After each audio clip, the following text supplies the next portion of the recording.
del magíster Waldo Adonis, titulada Adopciones ilegales y detenidos desaparecidos, la importancia de la biometría en las ciencias forenses. Es importante decirles que las adopciones ilegales y las desapariciones forzadas han marcado la historia de muchas sociedades, dejando profundas heridas en las familias y comunidades que aún hoy buscan respuestas. En estos contextos de graves violaciones de los derechos humanos, la biometría ha demostrado ser una herramienta fundamental para la restitución de identidades, la búsqueda de justicia y la reparación de las víctimas. El magíster Waldo Adonis, experto en ciencias forenses, que nos ha acompañado y forma parte de la familia de Ciencia por la Verdad y además es docente en el próximo diplomado que estaremos iniciando en el mes de abril sobre lofoscopía avanzada, y que si tú deseas inscribirte, pues puedes visitarnos en www.cienciaporlaverdad.com para que puedas inscribirte y conocer todo lo que allí vamos a aprender. Nos va a guiar el día de hoy a través de un análisis detallado sobre cómo estos avances científicos han sido clave para la lucha por la verdad y la memoria histórica. Además, va a permitirnos reflexionar sobre el papel de las ciencias forenses en la protección de los derechos humanos y en la reconstrucción de la verdad. Sin más, le agradezco a mi doctor por acompañarnos el día de hoy y le cedo el espacio para que pueda iniciar con su disertación. Muchas gracias, doctora. Muy buenos días a todos a través de las plataformas de Ciencia por la Verdad. Iniciamos hoy día con el primer Congreso Internacional sobre Verdad, Justicia y Derechos Humanos. Y el título que vengo a exponer se llama Adopciones ilegales y detenidos desaparecidos. La importancia de la biometría en las ciencias forenses. Aquí les puse una imagen. ¿Qué particularidad tienen esas dos imágenes? Acá sale una pequeña con un certificado antiguo de 1970, o sea, 1974, donde está escrita la letra imprenta, y obviamente no firma la pequeña y sale su foto. Y al lado aparece una fosa clandestina. Esta fosa clandestina es la de Izagua, acá en Chile. ¿Qué tienen de particular ambas? Alguien podría pensar, y no los culpo de pensarlo, eh, esa niña, en este caso esta niña, fue encontrada en esa fosa clandestina. No, afortunadamente no. Afortunadamente esa conexión no se da en esta situación. Pero sí la conexión que tienen ambos casos, ya sea este carnet, se podría decir, y esa fosa clandestina, es que ambas se dan en el proceso de la dictadura militar que ocurrió en Chile, que comienza en Chile el 11 de septiembre de 1973. Ambas imágenes se relacionan perfectamente con esta fecha. ¿Por qué? Porque a partir de esta fecha, con el golpe de Estado, empiezan a comenzar las persecuciones, empiezan a desaparecer personas. Todos los que eran simpatizantes de Salvador Allende, que había sido proclamado el primer presidente socialista en la historia, en 1970. Salvador Allende gana las elecciones democráticamente, y en el 73, Augusto Pinochet, general de Salvador Allende, junto con los generales del aire de las Fuerzas Armadas, navales, carabineros de Chile, desarrollan este golpe militar, y con lo cual derrocan al gobierno de Salvador Allende, el cual no me queda muy claro todavía hasta el día de hoy, se suicida en el Palacio de la Moneda.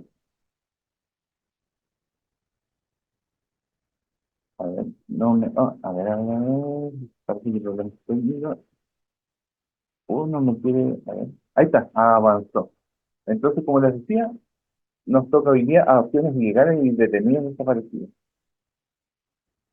Acá que les habla. Y como les decía, Salvador Allende el 4 de noviembre de 1970 logra ganar la elección con 36,6% de los votos emitidos y se convierte en el primer gobierno socialista elegido democráticamente en la historia.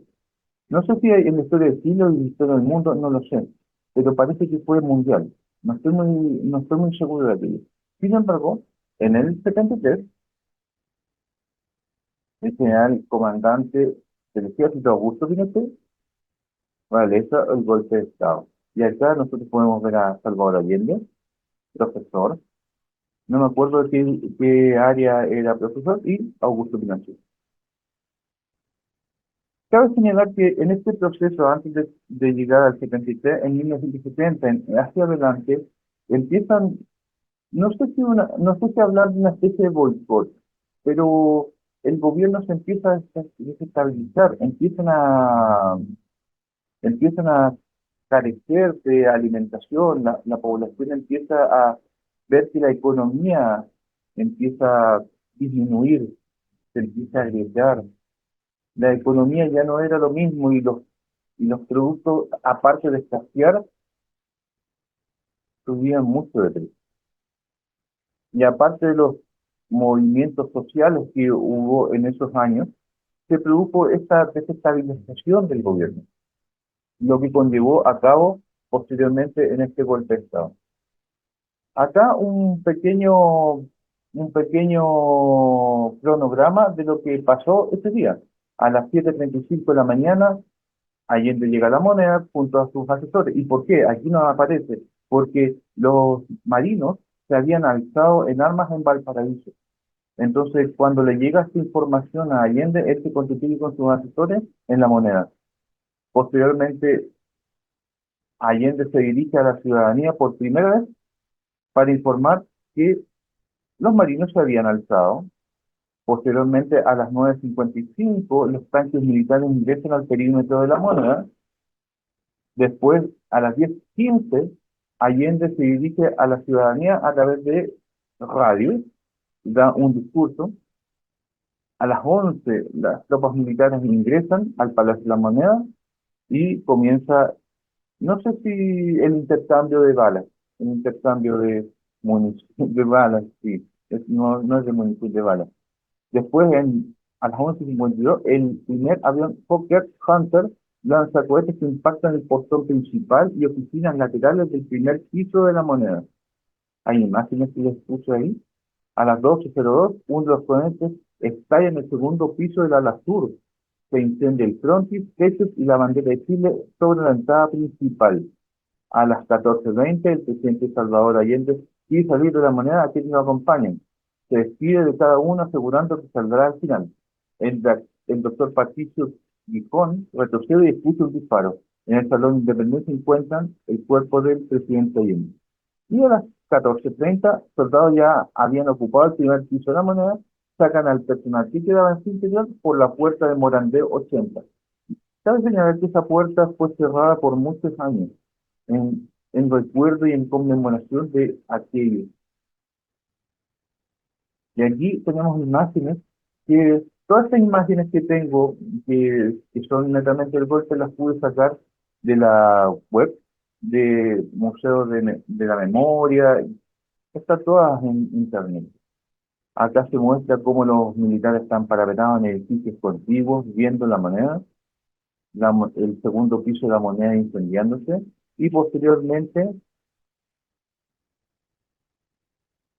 las personas que van por la calle, las personas que son detenidas en ese mismo día. ¿Qué consecuencias tuvo el hecho de este golpe? Primero, todo, la cancelación, la ruptura de todo proceso democrático, el cual había enterado durante 42 años de democracia. Después, la desaparición de personas quienes eran disidentes del gobierno militar. También la suspensión del Congreso, la represión, el control el férreo control de la prensa, de la televisión y netamente de la sociedad. Implicó que mucha gente se denunciara a sí, o sea, no a sí mismo, denunciara a sus pares, a sus amigos. Había competencia, había conflicto en empresas. En las empresas, quienes opinaban distinto a lo que era el golpe, y eran denunciados anónimamente, probablemente desaparecían en un 2%. iban militares, los trataban y se los llevaban. Y también contrajo el modelo neoliberal en el cual el Estado ya no se hace tan partícipe de lo que es, por ejemplo, la educación o la salud. Ya no domina tanto el mercado, sino que ya eso pasa a ser, deja que entes privados tomen concesiones, por ejemplo, de la salud, jubilación, respecto a lo que antiguamente el Estado controlaba todo esto. Ahora el Estado ya no se hace parte de eso. Deja que concesiones extranjeros o concesiones privadas se hagan cargo de que privaticen en otras palabras. Y aquí tenemos los famosos detenidos desaparecidos. Después del 73, como pueden ver en las fotografías, empieza la represión. La Junta Militar decreta estado de excepción constitucional y toman el control completo del Estado. Antiguamente Carabineros de Chile, que ustedes ven acá en la parte superior, usaban lumas. Era una luma en una madera, golpea bastante fuerte, bastante dura. Es como, no sé si hablar como que fuera como un roble, pero me recuerdo haberlas visto y haber tocado esas lumas y son bastante, pegan bastante fuerte. Se estableció el toque de queda y una que otra persona que no respetaba el toque de queda en estos años, lamentablemente o lo hacían desaparecer o moría. Esto es los comienzos, porque posteriormente la gente que no respetaba esto, lo tomaban y se lo llevaban. ¿Dónde? A centros de detención. Y hubo en Chile muchos, por lo menos en Santiago uno de los más famosos fue el Estadio Nacional, donde hay un sector donde en teoría aparecen unos videos con los detenidos desaparecidos y ese sector se clausuró en memoria de esas personas. Entonces, se estableció un estado restrictivo y que cualquier amenaza era castigada inmediatamente, ya sea con una detención, se les torturaba a la gente. ¿Con qué idea, con qué finalidad era la tortura? Sacan información de grupos subversivos que se pueden dar, grupos disidentes que podían estar en la clandestinidad. Asesinato y exilio. Mucha gente fue exiliada a otros países, Suecia principalmente, Francia. La presidenta Bachelet fue a Francia, se fue a Francia en aquellos años. Pero otros, simplemente, fueron asesinados, aparte de torturados, asesinados. Y vamos a conversar un poco de esto, y es lo que se llama, en América Latina, se conoció como la Operación Cóndor.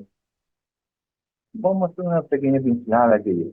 Y acá en Chile, en uno de los libros muy buenos, o por lo menos que yo he podido leer respecto a este periodo, es uno de Carmen Cerda, perdón, no, de Carmen Clare, si no me equivoco, es que se llama Los zarpazos del Puma, en donde se da a conocer cómo un determinado general o comandante, no me recuerdo muy bien, llegaba en helicóptero a regiones de Chile. Bueno, Chile, ustedes saben que es, es una larga y angosta eh, franja de tierra, parece una espada, parece una espada, está dividido en regiones. Y cada región, cuando llegaba este helicóptero, dejémoslo como comandante, ¿eh? Llegaba a esta región, las personas que estaban detenidas, una que otra, sino es que todos, desaparecen de varias maneras. Uno eran enterrados en fosas clandestinas, fosas comunes clandestinas, y hay reportes de gente que los llevaban en helicóptero, utilizaban el cuerpo, abrían su estómago. Imagínense los que manejan ciencia forense. Abrir el estómago produce vaciamiento de las entrañas, ¿cierto? En este caso el intestino. Vaciamiento del intestino. Y si ustedes recuerdan un poco esta película del soldado Ryan cuando están en la playa de Maja, hay muchos de estos, en esta escena, mostraban que tenía vaciamiento y los soldados gritaban de dolor porque tenían y aún así trataban de contener sus intestinos en su cuerpo. Imagínense estas personas, manos atadas, con el corvo le abre el estómago, vaciamiento y de ahí al mar. Imposible. Esto no, imposible, no podía ser. No había manera. Y la imagen que yo les mostré al comienzo de esto es el puerto de Pisagua, donde era un centro de detención. De acuerdo a lo que logran los historiadores recopilar, llegaron a ser 800 personas, pero de las 800, 24 desaparecieron, los cuales fueron fusilados y enterrados en esa fosa. Para años después, en el 91, esa fosa exhumarla y lograr encontrar el cuerpo. Entendamos que este año estamos hablando del año 73, 74 más bien, es cuando empiezan todos, bueno, 73 comienza todo esto, pero estas personas empezaron a llegar a partir del 74 y son encontradas en 91. El cuerpo, en determinadas condiciones, se comporta en base a la condición ambiental en la cual él se pueda encontrar. Siendo Puerto de Pisagua, podrán entender que hay mayor salinidad en los sectores. También está la brisa del mar con algo de sal, de esa sal disuelta en la, en el, en la brisa como tal, en la humedad. En parte, los puertos se pudieron conservar, pero entendamos una cosa, pasan varios años. Y para poder identificarlo, hay que hacer diversos métodos, dependiendo la condición en la cual se encuentra. Y dependiendo de esa condición, es lo que uno posteriormente para poder identificarlo realiza. Y aquí a grandes rasgos, lo que se conoció como las expediciones punitivas y la famosa caravana de la muerte, en donde Augusto Pinochet daba, a través de las comitivas militares, actuaban en impunidad, eran clandestinas, realizaban ejecuciones sumarias. Y la más destacada de todas es la de el general, no comandante, el general Arellano Stark. Afortunadamente no es Tony Stark, el de Marvel, pero este Arellano Stark fue el que produjo todo esto de la caravana de la muerte. Y aquí en la parte inferior se puede ver todas las regiones que él visitó a través de un helicóptero que se le llamaba Puma. Y ahí ustedes pueden ver el helicóptero y algunos restos que posteriormente fueron encontrados. Acá, esto no es no sé si sea un resto humano, todavía tengo mi duda si es que fuera un resto humano, pero esto es claramente que sí. Y acá les menciono el libro, que es Paso de Puma, por si alguien quisiera leerlo, en donde habla de cómo este helicóptero por regiones iba y donde llegaba alguien desapareció. Hay una persona o muchas desapariciones. Y acá parte de lo que fue la operación El Plan Cóndor, en donde alguien me dice la película de Jackie Chan, no, esta es la vida real acá en Sudamérica, en donde las dictaduras militares de varios países acá se pusieron de acuerdo, se coordinaron para reprimir, exterminar a todas las integrantes de las organizaciones populares. Acá tenemos en Paraguay al Alfredo Stroessner, algo así, Emilio Merti Carrascazo en Brasil, en Bolivia Hugo Banzer, En Argentina, la Junta Militar. En Chile, se le asocia a Augusto Pinochet. Acá también me queda Juan María Bordaberry en Uruguay. Todos ellos se ponen de acuerdo para eliminar cualquier disidencia. Por eso es la llamada Operación Condor.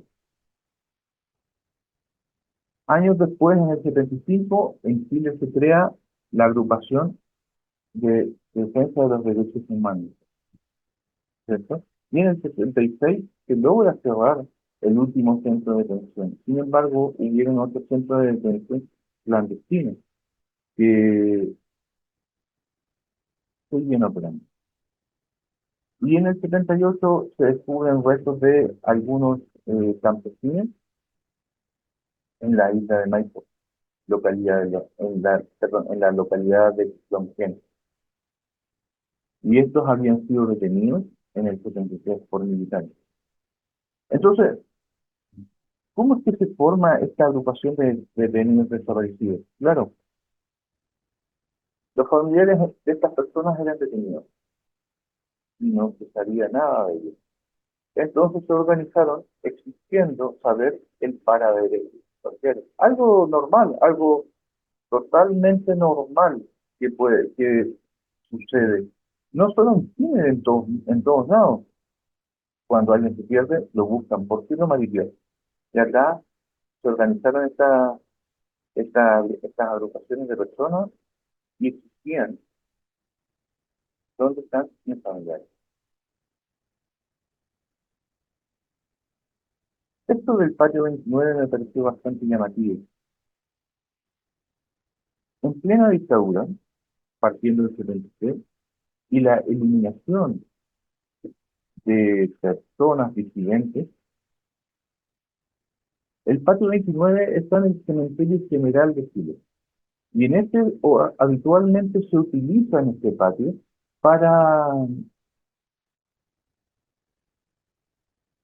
enterrar a las personas que no tienen familiares, a quienes no se les puede identificar, pacientes psiquiátricos, indigentes.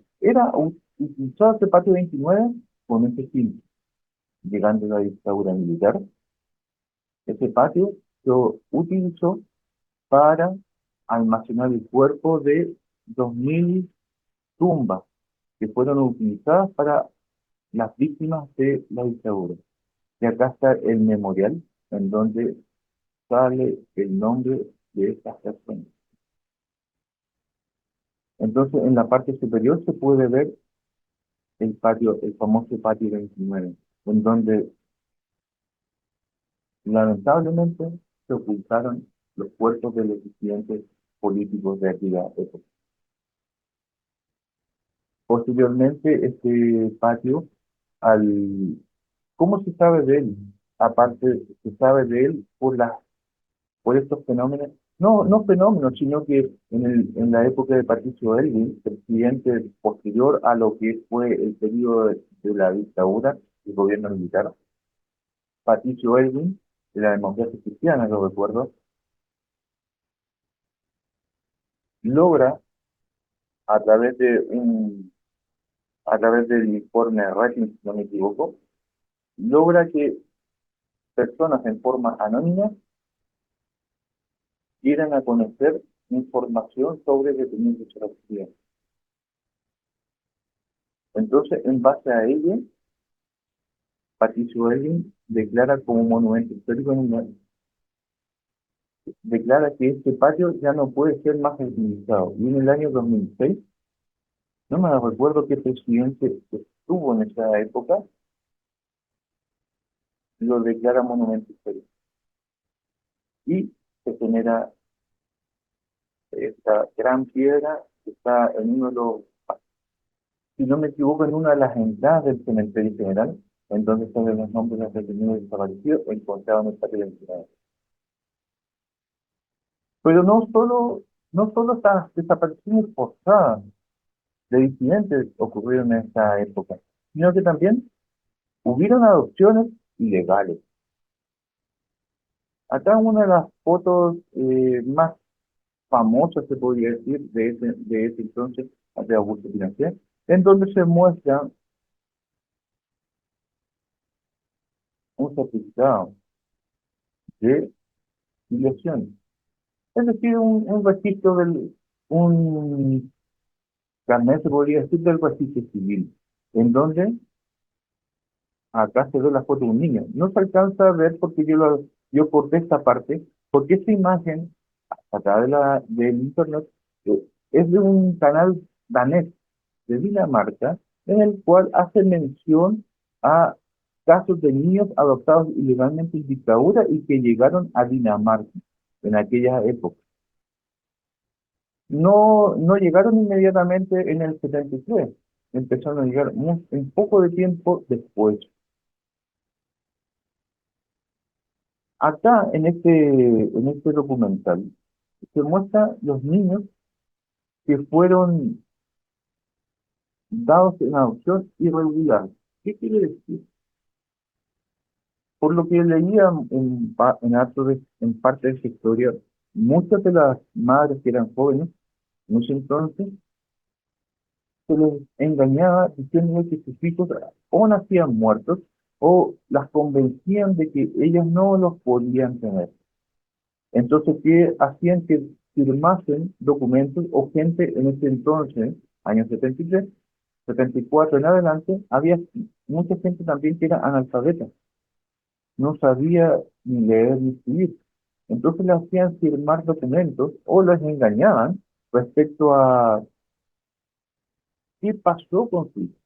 Y ellos firmaban documentos en los cuales no sabían qué es lo que firmaban y en cierta medida era que entregaba a su hijo a otras familias.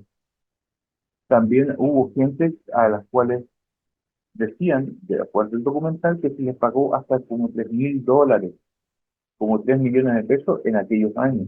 Porque, pero en el tema de las opciones ilegales, mayoritariamente primó el engaño, primó prácticamente la sustracción de ese menor, en los cuales terminaron en países europeos, la mayoría.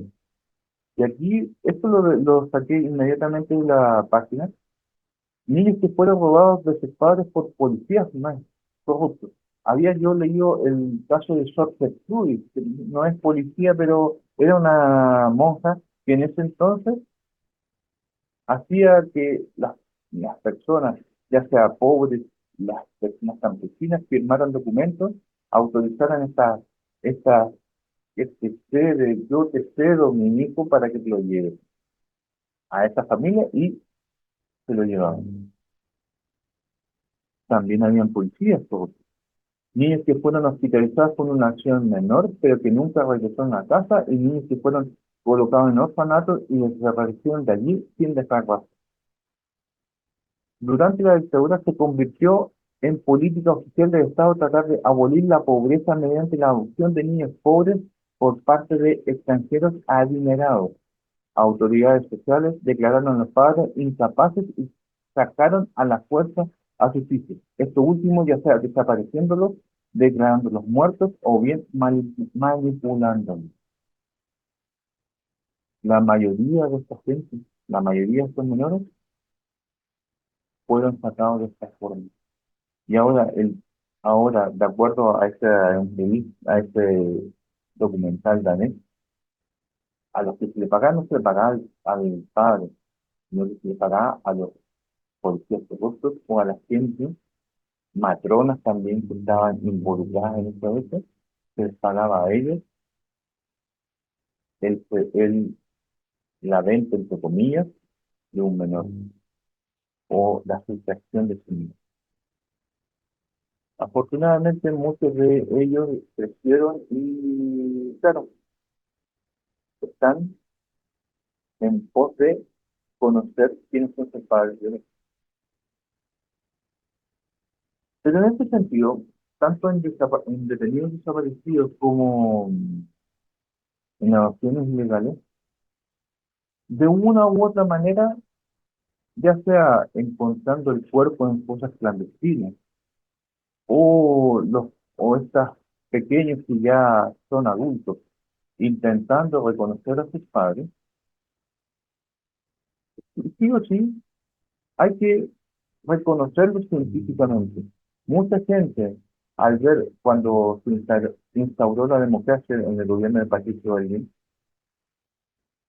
mucha gente intentó aprovecharse de esta situación y se hacía pasar por detenido desaparecido y cobraba bonos referentes que eran en pos de la gente de los familiares en este caso detenidos desaparecidos, o decían que ellos habían sido exiliados y cobraban bonos como compensación de ese exilio. Pero en aquellos años, en aquellos años, en el gobierno de Elwin, que es año 90, que comienza en el año 90, la biometría como tal no existía. Estábamos en los albores de la violencia, en los albores de la identificación. Comenzábamos, bueno, acá en Chile no, pero comenzaba en Norteamérica y en Europa a registrar características que pudiesen permitirle la identificación de la persona y a elaborar este concepto. ¿Y qué se entiende como biometría? Ya lo hemos visto varias veces y lo vuelvo a repetir. Digo, de biología o de vida, energía de medición, y es la medición de características ya sea conductuales o características físicas en pos de una identificación. Y hay varias áreas de la biometría que vamos a ver en unos momentos más, que se utilizan para identificar. Este es el fin último de identificar. Y en las etapas de procesamiento, una persona X se le toma su característica física, se procesan a través de software computacionales, se extraen algunas características de esa característica, y esto se hace una especie de plantilla, como lo dice, y se almacena en una base de datos. Yo tengo un registro de esta característica en una base de datos confiable. Posteriormente, si yo quiero reconocer, verificar o identificar, yo necesito comparar las características de X personas con las que están contenidas en un documento o en una base de datos fiable, o un documento legal, legalmente emitido por un servicio, por una entidad que se dedique, bueno, entidad gubernamental por lo general, que se dedique al proceso de filiación, es decir, y los rasgos biométricos deben tener diversas particularidades. Universal, que sea particular, medible, que yo lo pueda medir, rendimiento que sea preciso, aceptable, que los usuarios lo acepten como tal, no falsificable, es decir, que sea difícil de falsificar. Y está almacenado en esta base de datos confiable.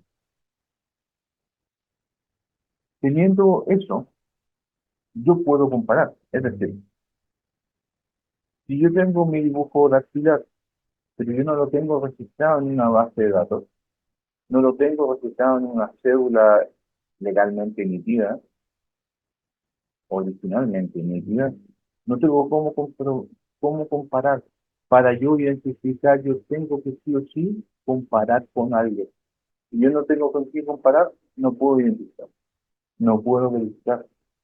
Yo necesito, para hacer una identificación o una verificación, comparar con algo que esté registrado en una base de datos confiable o en un documento legalmente emitido, como lo que nosotros conocemos como cédula de identidad, DNI para el resto del país.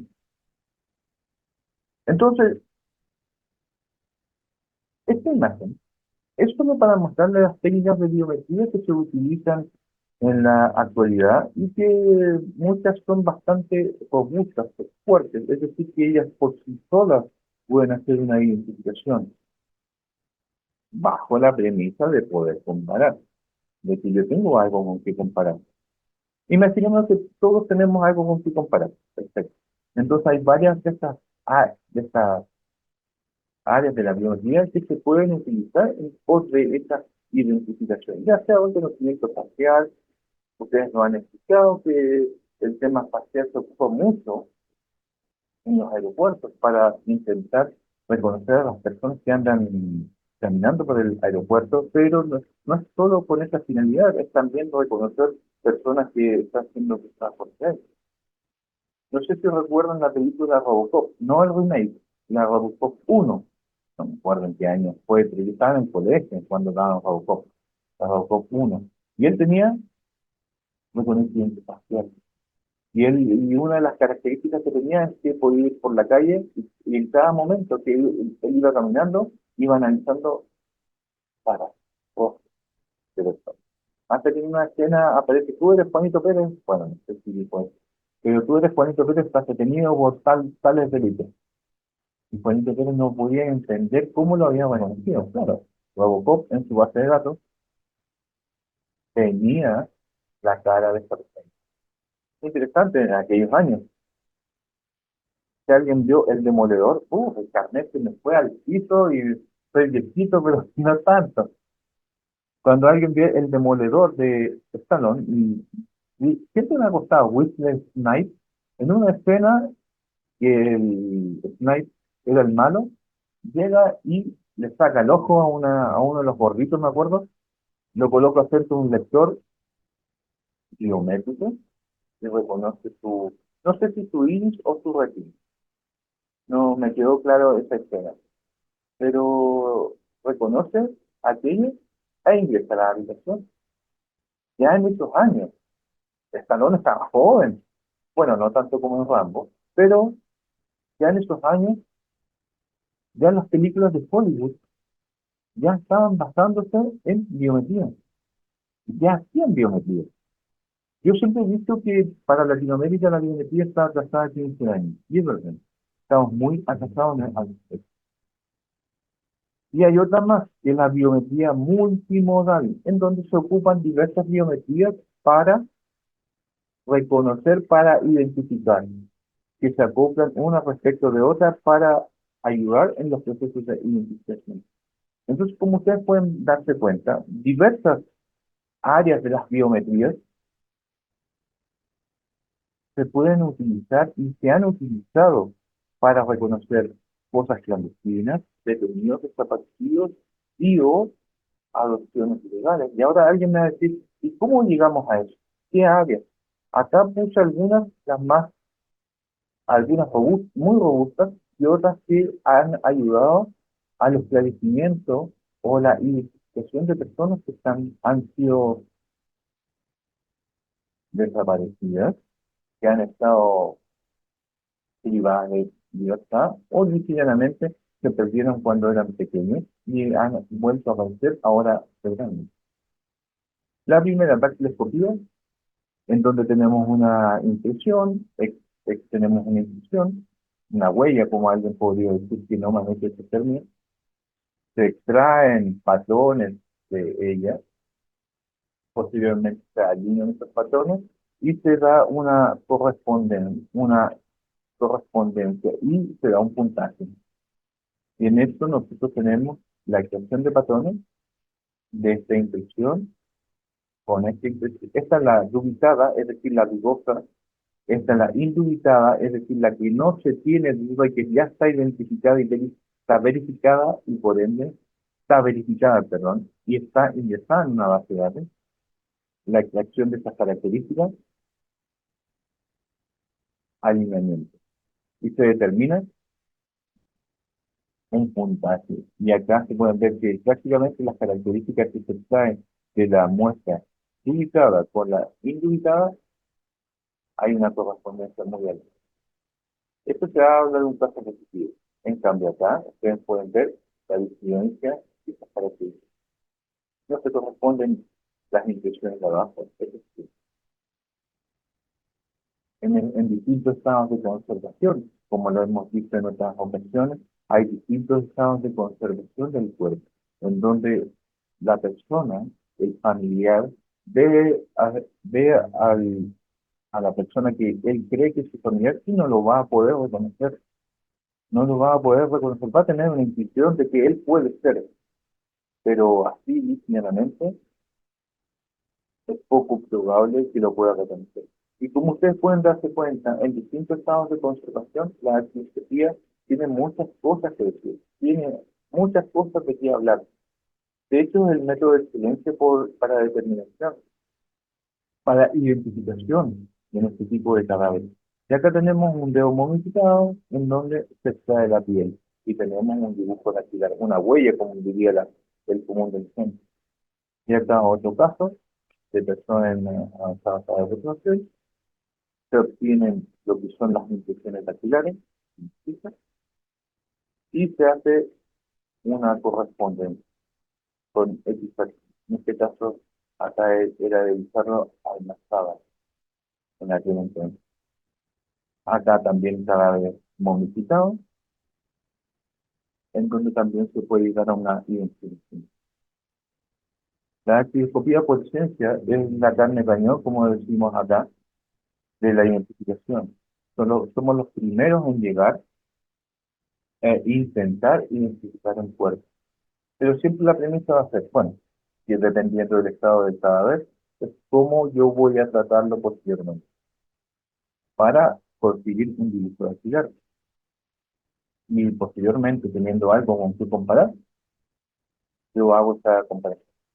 El ADN. Acá tenemos que la estructura del ADN es propia.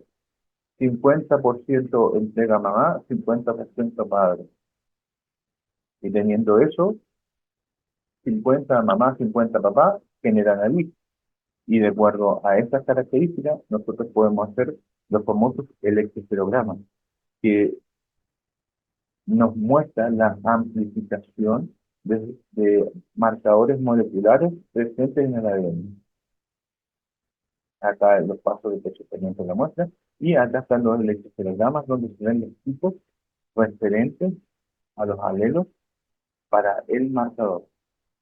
Y de esta manera podemos llegar. Esto es básico, pero preferí mostrarlo para mostrarles 50, aquí está el hijo, 50% de la mamá, 50% del papá. Este niño es hijo de esta mamá y es hijo de este papá. En cambio acá, ustedes pueden ver que aquí está el hijo y aquí un padre putativo, en donde ninguno de sus alelos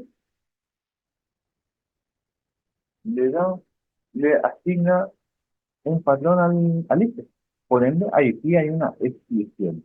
Y acá cuando se corresponde hay una inclusión.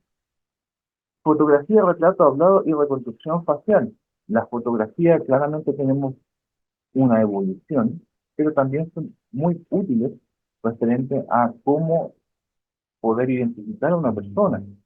Si nosotros tenemos fotografías recientes, claramente nos van a permitir identificar. Ahora, si ustedes recuerdan el caso de Madeleine McCann, cómo los forenses, teniendo imágenes de esta pequeña, hacen progresiones de cómo ella se vería.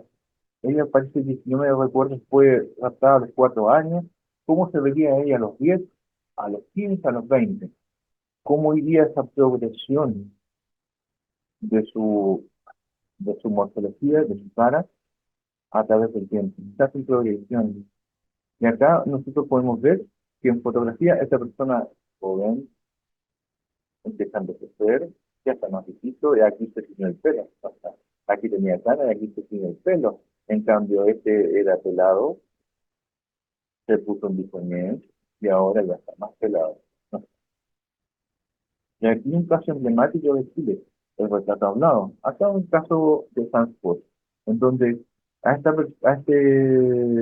persona bueno, se le eliminó, um, de sus trajos, se desprendió su nariz de su cara, deformando completamente la apariencia la apariencia, el rostro de esta también sus manos de dibujos dactilares con un cuchillo fueron desprendidos. No así algunas partes de dibujo dactilar que se lograron almacenar, se lograron reconstruir y a partir de eso se logró su identificación. Pero aquí ustedes pueden ser retratos hablados en, en base al cadáver, no en base a una descripción. En base a una descripción también se hacen los peritos planimétricos también, que son los infantes. Ellos, en base a diversos software, realizan también estos retratos hablados, ya sea a mano alzada o a través de software. Y acá, en aquellos años 2006, distintos retratos hablados de Salesforce. Y ustedes pueden ver que hay algunas coincidencias y otras no tanto. Y posteriormente está lo que hoy por hoy está de moda, pero que tiene bastante estudio, es lo que es la reconstrucción facial. Entonces, de un cuerpo, de un cráneo, podemos ir, se establecen puntos propios en este cadáver, en este cráneo, y se va modelando ese cráneo no sé si, voy a ponerle plasticina, no estoy seguro que sea ese material, pero se va modelando y se va estructurando la cara de la posible persona que poseía ese cráneo. Antropología y odontología. Acá tenemos huesitos encontrados en fosas comunes. Y la antropología forense líquidamente estudia la condición del esqueleto humano en individuos y en poblaciones y complementa lo que el patólogo forense puede decir respecto a sus demandas. Ahora, si no hay que sigo hablando, el patólogo forense para afuera. Solamente queda el antropólogo, que es el que estudia los huesos. Y en él puede interpretar un patólogo, un antropólogo, puede interpretar escenas de muerte, recuperación de restos dispersos enterrados, modelado de la forma del tejido blando basado en la forma esquelética subyacente, de una definición espacial. Yo no sé si hay sean antropólogos los que realicen la reconstrucción facial, pero sí sé que son verdaderos artistas, la gente que se dedica a ello. Y la interpretación biomecánica de lesiones por objetos punzantes y contundentes, principalmente en los huesos. Es decir, para personas que han sido, que han estado en fosas comunes, el tiempo, si no hay alguna condición ambiental que haya podido mantener ese tejido blando y estos fueron degradados hasta llegar a los reducidos, es la palabra. Más que degradados, reducidos a la solidificación, el forense puede determinar algunas características de él, como talla, peso, si sufrió algún tipo de lesión traumática, pre-mortem o ante-mortem. Y los dientes también son muy importantes, ya sea por el tema de que los dientes, al igual que los huesos, tienen una larga duración a los fenómenos cadavéricos. Y los dientes se pueden utilizar, ya sea si nosotros tenemos una placa, tenemos una placa donde la persona se ve su dentición, se puede comparar esa placa con lo encontrado del cadáver. En este caso de los esqueletos. Y aquí podemos ver distintas, la distinta estructura de cómo se van alineando los dientes a través del tiempo. Y aquí, claros ejemplos de aquello. Aquí hay una radiografía de un menor de 10 años y ustedes se pueden dar cuenta del orden de los dientes, que es muy similar a esta placa. De acá a otra placa, a los 19 años, por acá, por acá. En este caso, yo creo que 21 es por acá, más tarde, acá. Ustedes se pueden dar cuenta que las placas se pueden comparar. Yo mal no recuerdo haber participado en la charla de odontólogos forenses. Ellos dicen que con un diente pueden identificar. Mayor información de la que yo no tengo. Pero por lo menos me acuerdo que en esta ocasión le pregunté y me dijo, sí, solamente con un diente yo podría hacer una identificación. Pero sigue siendo la premisa que para poder identificar, yo tengo que tener algo con que comparar. En conclusión, la precisión de los métodos biométricos en pos de la identificación siempre va a depender de la preservación del estado del cuerpo. Siempre, como les decía, dependiendo del estado del cuerpo, va a ser la decisión de qué utilizar, qué área de la biometría utilizar en pos de esa identificación. Los métodos morfológicos siempre van a ser más simples de hacer, pero más complejos de juzgar, porque también hay que tener en cuenta la nutrición, la ocupación, sus orígenes geográficos. Y esto va para el tema de angiología, principalmente. Y como final, la arquioscopía es el método estrella cuando tenemos tejidos blandos, pero cuando no lo tenemos, el ADN, antropología y odontología surgen como métodos de excelencia en la identificación. Ahora bien, muchos de estos detenidos desaparecidos, yo recuerdo que en esos entonces, año 2002, yo hacía mi práctica en el servicio médico legal de acá de Chile, hice mi práctica de 2 meses allá. Y recuerdo que había una sección de antropología. Cada huesitos que llegaban, que encontraban en fosas, los derivaban a esa área del servicio médico legal para su análisis. Y posteriormente, en esos años también, el médico legal trabajaba en protocolos de extracción de ADN de huesos, perdón, de huesos, de dientes. Recuerdo que era un proceso bastante complejo. Yo estaba en ese entonces en su parte inicial. Sin embargo, creo que después lograron hacerlo, no sé si hoy por hoy lo realicen, pero en esos años habían logrado hartos avances en la extracción de ADN de dientes. Entonces, dependiendo del estado del cuerpo, siempre va a ser el área que nosotros vamos a utilizar por esa identificación. Ahora bien, alguien puede decir, pero en esta fosa común, yo veo que él tiene una ropa que puede ser de mi familiar, que mi familiar cuando se perdió tenía blue jean, polera de color negro, que decía, no sé, Dragon Ball, decía Dragon Ball. Y cosa curiosa, años después aparece en esa fosa el jean. Sí. Dice jeans de color negro, sí. Y polera negra, no, jeans y polera negra que dice Dragon Ball, y ahora aparece todo esto, ese jeans y esa polera negra que dice Dragon Ball. Es mi familiar. Recordar que la ropa, tatuajes son orientativos. Eso da un paso a que, posiblemente pueda ser el familiar, pero no es tejedor, no es científico.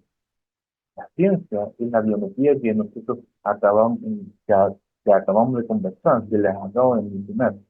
Y sí o sí, para entregar ese cuerpo a su familiar, esta fundamenta al familiar, se necesita un análisis científico que corrobore la identificación.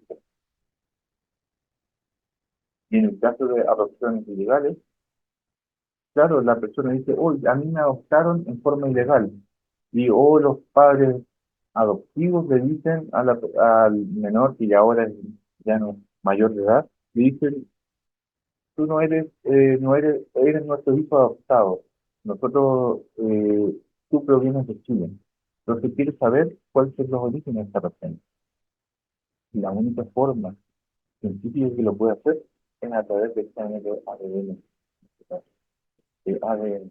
Tomen en cuenta que un menor, tomarle impresiones dactilares a un menor, a un niño de un par de meses, o 1, 2, 3 años, puede ser demasiado, porque sus dedos son pequeños, sus papilas son muy finas y por lo general tienen amantes. Ahí se ocupa la toma de impresiones de los de la planta y de los del pie, pero en estos años muchas de estas técnicas no se olvidaban. Entonces, para estas personas que fueron adoptadas ilegalmente, Lo único que les queda es un examen de ADN, al menos que haya sido adoptado cuando tenía ya más de edad y se le haya sacado una cédula, pero para esos años era muy... Y aquí un par de fotografías que me llamaron bastante la atención, en donde se muestra a personas que fueron adoptadas ilegalmente para encontrarse con sus familiares. Y muchas de las personas muchos de los familiares siguen buscando a sus detenidos, sí, a sus familiares que fueron ejecutados, fueron desaparecidos de una u otra manera.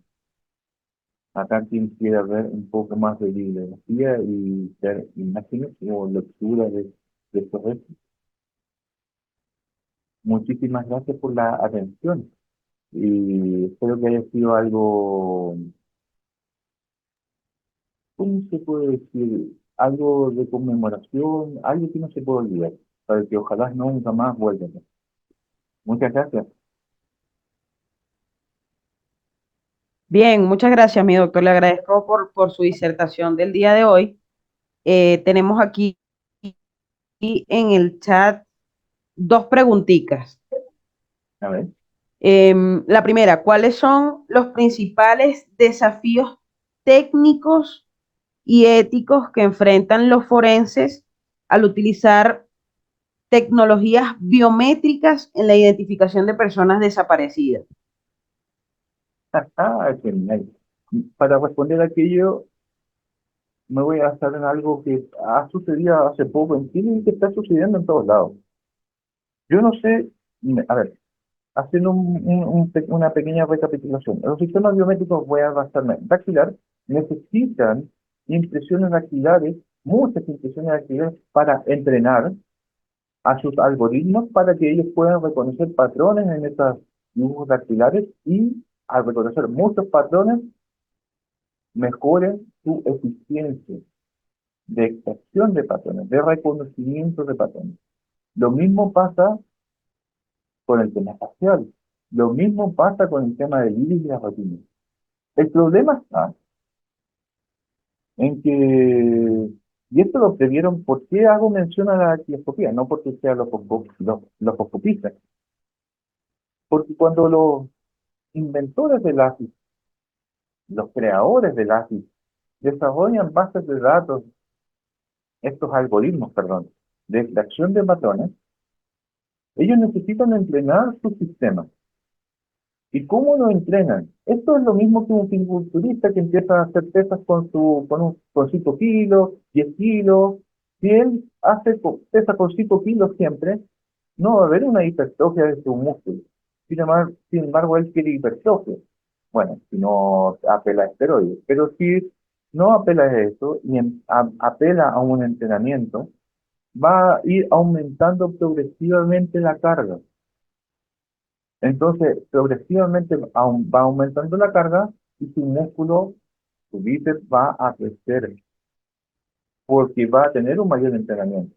Los sistemas biométricos dactilares necesitan un alto número de impresiones dactilares. Entonces, ¿cuál fue el problema ético que ellos se enfrentaron? De que, ¿cómo? O sea, le voy a pagar a una persona para que me dé sus impresiones dactilares, pero traen la suspicacia de, oye, pero, ¿y mis impresiones dactilares? Bueno, las personas en la calle dicen huellas a todo, pero ¿y mis huellas? No las doy, porque ¿qué pasa si estas huellas que yo te acabo de dar, de pronto las toma otra persona y comete un delito o un fraude financiero? Y claro, puede pasar aquello. Y siendo que pasa aquello, el dilema de ello era cómo poder conseguir grandes bases de datos de personas con impresiones dactilares para poder entregar a sus sistemas y mejorarlos y que fueran mucho más robustos, mucho más precisos en en su búsqueda para identificar. Entonces crearon los generadores de huellas dactilares sintéticas y lo hacen a través de computadores. Y ahí tienen en forma indefinida creación al azar de dibujos dactilares lo más hiperrealistas posibles. más encima los entrenan de tal manera que le generan al sistema hiperrealismo, es decir, simulan presiones, simulan pliegues, puntos característicos, crestas, poros, faltas de tinción, diferencias de tinción. Lo hacen lo más realista posible. Entonces, en la parte dactilar, la ética fue solucionada de esta manera. Sin embargo, en el tema del iris, no, era iris, iris creo. Entonces, si usted, acá hubo una, bueno, y en otros países no me recuerdo en cuál, hubo un problema ya que se acusaba a una empresa X, que no lo recuerdo, de tomar los datos biométricos del iris y de pagarle a las personas por registrar su iris. Y eso fue una controversia enorme porque decían, oiga, pero las personas, bueno, las personas cuando no tienen ni idea, mucho conocimiento de esto, llegan, oye, te ofrezco 10.000 pesos y me dejas sacarle una fotografía a tu ojo. Ah, pues ya, dame 10.000 pesos, no me sirve para comprar un helado, lo que sea. Entonces la gente va, recibe su dinero, su transferencia, coloca su cara y la máquina le toma fotografía a su iris y lo registra. Y a eso, cuando las personas que no tenían conocimiento se empiezan a enterar que quizás puedan ser utilizadas por X razón en algún tipo de fraude, bueno, el iris, la pupila, es algo complejo de utilizarlo en este tipo de delitos, porque más se ocupa el dactilar. Pero en esos casos también las personas se asustan y dicen, no, pues yo no los vi de esta manera o me engañaron. Y empiezan con este tema del engaño. Entonces, claramente estas empresas le pagaban, pero no hacían firmar a la persona un documento en donde él, en forma voluntaria, entregara, o bueno, en base a una gratificación económica, entregara su característica biométrica. Entonces, el tema ético siempre va a radicar en que la persona que está involucrada en ello tenga conocimiento de para qué se va a utilizar su rasgo biométrico. Cabe señalar, por ejemplo, que en el tema que nosotros hacemos cuando hacemos una toma de impresiones, verificamos la identidad, nosotros no podemos ocupar esta ficha de dactilar en pos de una investigación criminal. No la podemos utilizar porque nosotros estamos tomando esta ficha de dactilar con la finalidad de identificar a una persona o de verificar a esa persona. Esa es la palabra. De verificar a esa persona o identificarla ya. Pero no lo estamos haciendo en pos de utilizar esos datos en una investigación criminal. Para hacerlo, nosotros tendríamos que hacerle cadena de custodia a esa impresión y antes de eso, la persona debe tener conocimiento de parte del fiscal o del oficial policial que está llevando a cabo el proceso de que se le van a tomar impresiones dactilares para ser comparadas con huellas latentes encontradas en un lugar del hecho. Bueno, y ahí viene todo el tema legal que también tiene que saberlo el defensor y si la persona se niega, se le pide al juez que emita una orden para la obtención de esas muestras. Todo tiene que ser en base en procesos controlados, en procesos que la persona tenga conocimiento de y todos los entes que están involucrados en ellos, ya sea jueces, fiscal, defensor y también la persona, estén en conocimiento del uso que se le va a dar a esta característica biométrica. Y bueno, y la persona, si está a favor de que se le haga este procedimiento, va a llegar, firmar y va a dar sus impresiones. Ahora, si no está de acuerdo, se le va a pedir al tribunal, en este caso a los jueces, que emitan una orden para que a esta persona, por X razón, no sé, nunca me ha tocado que sea a la fuerza que se toma impresiones. Siempre el defensor convence a la persona de que le pasen de que sea sus impresiones para ser comparadas en una causa criminal. Por ende, siempre la ética va a estar de acuerdo al conocimiento de. Ahora bien, si aparece un cuerpo, si aparece un cuerpo y enterrado y tiene tejidos blandos, y aparece una persona, oye, este es mi hermano, por ejemplo. Como dijimos, como lo señalé, puede ser que la ropa sea en coincidente con la del hermano de esta persona ficticia, pero no tenemos certeza de que ese cuerpo encontrado le pertenezca, sea su familiar. El cuerpo es un cuerpo. Sí o sí, lamentablemente, si no se puede hacer alguna técnica alternativa para obtener el dibujo dactilar o sus infecciones, lamentablemente tenemos que llegar a la amputación, al proceso más extremo de todo. Y llegando a la amputación, tenemos que cortar los dedos. Tenemos que sí o sí defender los dedos y posteriormente hidratarlos en soluciones para obtener un tejido, un dibujo dactilar que nos permita hacer esa identificación.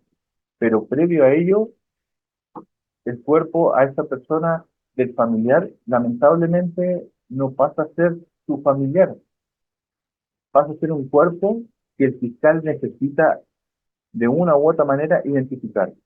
Y bueno, en este caso el fin justifica los medios, lamentablemente llegando a esta amputación se puede llegar a esa identificación. Y de ahí se devuelve el cadáver, se le entrega a la familia el cadáver con los dedos cortados en una bolsa, en donde sí o sí este familiar, aun independiente que se le haya cortado los dedos al cadáver, esta persona puede tener la certeza de que este cadáver ahora que se encontró y que tiene los dedos cortados y se entregaron en una bolsa hidratado, es su familiar y no es otra persona. Muchas veces se ha cometido el error de entregar cuerpos a personas que no les corresponden y después queda un escándalo muy grande cuando se dan cuenta del error y dicen a quién estuve velando a quién estuve velando y a quién le estuve dejando mis flores. Si no tengo una identificación, yo no lo puedo entregar, porque netamente necesitamos identificar. Y por eso la ética, en cierta medida, para algunos casos se utiliza muy bien y para otros también, en el caso de los que se amputan, también se ocupa, porque también al dedo no se le da un tratamiento eh, denigrante, sino que se le da el tratamiento de hidratación lo mejor posible para poder obtener ese dibujo que tanto anhelamos y después se devuelve mediante cadena de custodias, se le hace cadena de custodias, se devuelve al servicio médico legal donde se le deposita y se le entrega en un cajón a los deudores. Siempre para el tema Perfecto, mi de doctor. ética, siempre para el tema de ética, regístros de ética.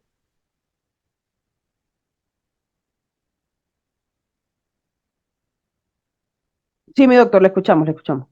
No, no, sí, con eso terminaba la idea. Ya, justamente la siguiente pregunta iba enunciada, creo que ya la contestó respecto del escaneo del iris de los ojos y esta empresa WorkPoint que generó bastante controversia a nivel de América Latina por, bueno, los valores que cancelaban por el escaneo y el desconocimiento que esto tenía para la colectividad. Así que creo que por ahí estamos listos. Quiero agradecerle por acompañarnos el día de hoy. Hemos podido profundizar con su disertación la importancia de la biometría como una herramienta clave para la búsqueda de la verdad y la justicia en casos de desapariciones forzadas y adopciones ilegales, entendiendo que la restitución de identidades no es solo un acto de reparación individual, sino también un compromiso de memoria colectiva y el derecho inalienable de las víctimas y sus familias a conocer la verdad. Por lo tanto, hoy el magíster Waldo Rojas nos ha mostrado cómo la ciencia forense es un pilar fundamental en el proceso para reconstruir la historia, para esclarecer los crímenes y para cerrar ciclos de dolor con justicia.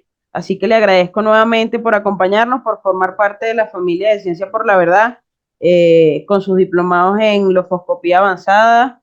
Así que nos vemos en el mes de abril. Bueno, ya estamos próximos a iniciar en ese diplomado, mi doctor, así que le agradezco nuevamente. Muchas gracias a todos ustedes, a todos los que nos escuchan a través de las plataformas, bueno, en este link de YouTube de Ciencia por la Verdad. Así que están todos invitados a participar de este diplomado en endoscopía y muchas gracias por haberme escuchado en esta exposición, en este primer congreso de Ciencia por la Verdad, en este caso de derechos humanos. Muy amable, muchas gracias. Gracias, mi doctor. Tenga un excelente día. Igualmente. Bien, vamos a continuar. Ya. Por la invitación primero que nada y gracias además por lo que haces, porque este tipo de temáticas tienen que ser más, tienen que estar más vigentes que nunca. Felicito al doctor Waldo por lo que acaba la disertación que nos acaba de dar, extraordinaria además, y me recordó más de un caso en el que en campo tuvimos esas dudas o esa disertación de qué mecanismos utilizar para la identificación de víctimas de crímenes contra los derechos humanos. Vi que interesante, dejo solo la pregunta, pero después lo conversaré, veamos si lo puede conversar, se puede conversar con él, que él decía que cortan los dedos. Y esto es muy importante, perdóname que me extienda con esto, porque luego, ¿cómo mantienen el orden de los dedos? Porque una impresión decadactilar requiere que el orden se mantenga incólume, intacto. Y eso es sumamente importante porque el orden de los dedos se mantiene en la medida en que está articulado con la mano. En Venezuela, por ejemplo, no cortamos los dedos salvo cuando es extremadamente necesario, sino se corta el miembro completo, la mano, y se rehidrata la mano justo para que no haya ningún salto con el orden ni que te cuestionen a futuro de que pudo haber habido un salto con el orden. Recuerdo que solamente una vez tuvimos que utilizar el tema de los dedos porque estábamos en un campo y a falta de mejor técnica, entonces utilizamos los dedos, pero entonces fijamos y utilizábamos, hicimos como una suerte de receptáculos con cada uno de las designaciones, fijando para que esto no hubiese ninguna confusión. Solo quería dejar eso porque me pareció muy interesante la diferencia entre técnicas. Antes que comience, doctor, muy buenos días. Claro, cuando nosotros amputamos, que es el paso extremo, dice llanamente, sacamos fotografías, no acompañamos mucho del fotógrafo. Sí. Bueno, hay tres que actúan: el fotógrafo, el tanatólogo y el perito en huellas, o los foscopistas. ¿Qué es lo que hacen? Como usted bien sabe, todos los dedos tienen un número. Sí. El pulgar derecho el 1, el meñique derecho el 5, el pulgar izquierdo el 6. No, pues ahí era al revés. Pulgar derecho 1, meñique derecho 5 y pulgar izquierdo el 6, meñique izquierdo el 10. Entonces, como todos los dedos tienen un número, nosotros nos usamos unos frascos pequeños con tapa roja, en Claro. donde rotulamos alrededor pulgar derecho y en la tapa la sigla PD. Entonces, cada vez que vamos en un orden, aparece el cadáver, entonces, primer dedo, pulgar derecho. Entonces, le pido al tanatólogo que le corte acá, pum, acá, saque, extraiga, y ahí el fotógrafo, primera foto, Sí. cuando está extrayendo. Posteriormente, yo abro el frasco y la persona, el tanatólogo, va a estar poniendo con su mano o con una pinza el dedo al interior y ahí va a salir en la fotografía pulgar derecho, el pulgar ingresando en el frasco. Esa sería la segunda. Y la tercera es cuando el frasco está cerrado. Y así vamos en ese orden, siempre en ese orden, siempre en Claro. ese orden. Y así mantenemos el orden de todos los 10 frasquitos con los 10 dedos en su interior. Y de ahí se va trabajando. Excelente. Sí, sí, sí, me llamó la atención. Yo dije, bueno, tiene que haber sido, bueno, nosotros en aquel momento nos tocó hacerlo justo como usted lo dice, fijando y enumerando, pero en general siempre nos parecía mucho más seguro utilizar la mano. Gracias por su Sí, extraordinaria sí, pues disertación. por interno, ahí le pido mis datos a la doctora y ahí nos Sí, comunicamos por interno. Así que seguro. yo feliz de colaborar con ustedes. Muchas gracias. Gracias.